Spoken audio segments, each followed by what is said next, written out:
तन्मनस्का तदालाप तदात्मिका तदात्मका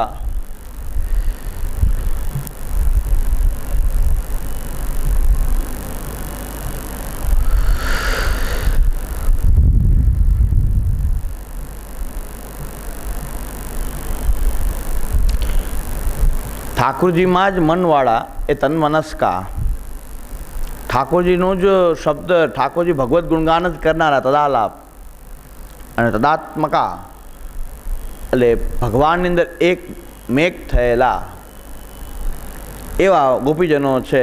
એમ કે ગોપીજનો તદા એનું જ વાણીથી ઉચ્ચારણ કરી રહ્યા છે, એમાં જ મનવાળા છે અને એના મય થઈ ગયા છે, તદાત્મક થઈ ગયા છે. તો એ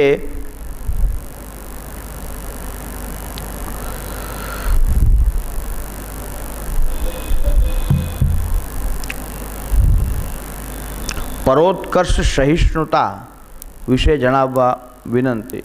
આ કોણે પ્રશ્ન કર્યા છે? જરાક અહીં જો હાજર હોય તો હા સરસ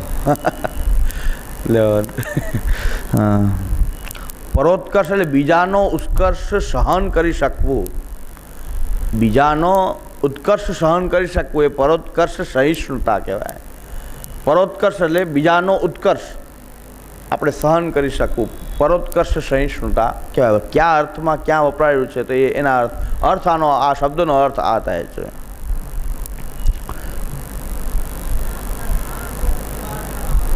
હા શું આ પરોત્કર્ષ સહિષ્ણુતા બીજાનો ઉત્કર્ષ સહન કરવાની જે સહિષ્ણુતા હોય એને પરોત્કર્ષ સહિષ્ણુતા કહેવાય.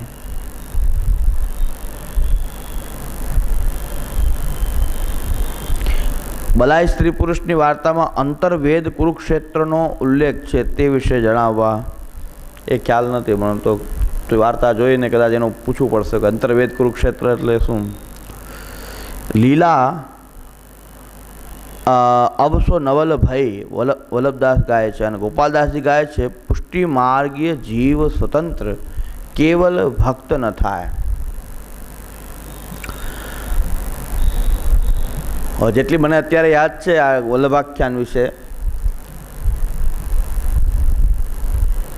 પુષ્ટિ માર્ગીય જીવ સ્વતંત્ર અને વિશેષ રૂપમાં જો વલ્લભાખ્યાનને વ્યવસ્થિત સમજવા હોય તો અહીં જો કેસેટ પ્રાપ્ત હોય તો શ્યામુદાના હમણાં જ આ વખતેના ગુસાઈજીના ઉત્સવ ઉપર આપે વલ્લભાખ્યાન 9 આખ્યાન ઉપર આપે પ્રવચન કર્યું છે. અત્યાર સુધી વલ્લભાખ્યાનને કેમ સમજવું એ આ વખતે આપના ગુસાઈજીના ઉત્સવ ઉપર જે વલ્લભાખ્યાનના પ્રવચન થયા છે એમની કેસેટ જો અહીં પ્રાપ્ત હોય તો મેળવી લેવી. અદ્ભુત આ વખતેના વલ્લભાખ્યાન ઉપર આપશે એ પ્રવચન કર્યા છે.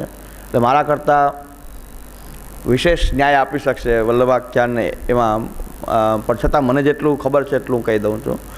એટલે મને અત્યારે જેટલું સ્ફૂર્ણા છે પુષ્ટિમાર્ગી જીવ સ્વતંત્ર, અને અત્યારે મેં કોઈ ટીકાકારોની ટીકા, શ્યામુદાદાએ પોતે પણ 9 આખ્યાન ઉપર સંસ્કૃતમાં ટીકા આપે લખી છે હમણાં જ. એટલે પણ અત્યારે મેં જોઈ નથી, પણ 9 આખ્યાન ઉપર આપશ્રીએ ટીકા લખી દીધી છે. અને જીવનલાલજી મહારાજ શ્રી મુંબઈ મોટા મંદિરવાળા એમણે પણ આખી ટીકા બ્રજભાષામાં લખી છે. આ બધું જોઈને જ આપણે નિર્ણય કરી શકીએ. પણ અર્થ આમ છે, પુષ્ટિ માર્ગીય જીવ સ્વતંત્ર કેવલ ભક્ત ન થાય. પુષ્ટિ માર્ગી જે ભક્ત છે એ કેવલ ભક્ત નથી પણ સ્વતંત્ર છે.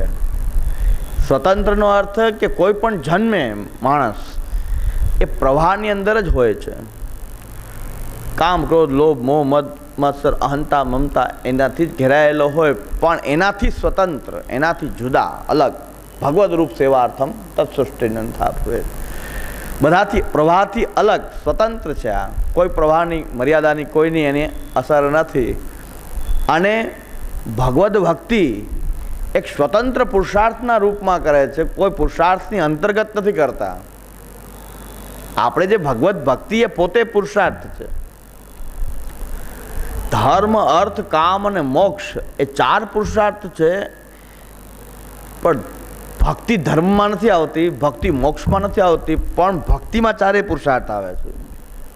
એ સ્વતંત્ર પુરુષાર્થ છે. ભક્તિ એ પોતે સ્વતંત્ર પુરુષાર્થ છે અને એ રીતે ભગવાનને ભજનારા છે, સ્વતંત્ર ભક્તો છે અને પ્રવાહ વગેરેથી સ્વતંત્ર છે. કેનાથી સ્વતંત્ર? આ પ્રવાહ વગેરેથી એ સ્વતંત્ર ભગવાનની સેવા કરનારા છે. એટલે પુષ્ટિ માર્ગીય જીવ સ્વતંત્ર કેવલ ભક્ત ન થાય. ખાલી ભક્ત જ નથી પણ આવા સ્વતંત્ર ભક્ત છે.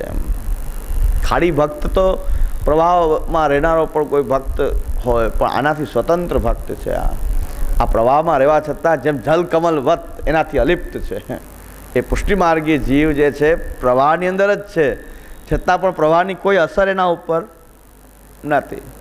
સ્વતંત્ર છે. એના જલકમલવત, કાદવમાં ખીલેલું કમળ જેમાં કાંઈ કાદવના એકેય ગુણ એ કમલમાં પ્રકટ થતા નથી. ઉલટાનો કમલ એ પોતાની શોભા એમનેમ જ એમાં બને. કીચડમાં રહેવા છતાં પણ આ ભક્તિ એ સ્વતંત્ર પુરુષાર્થ રૂપે કરનારા છે.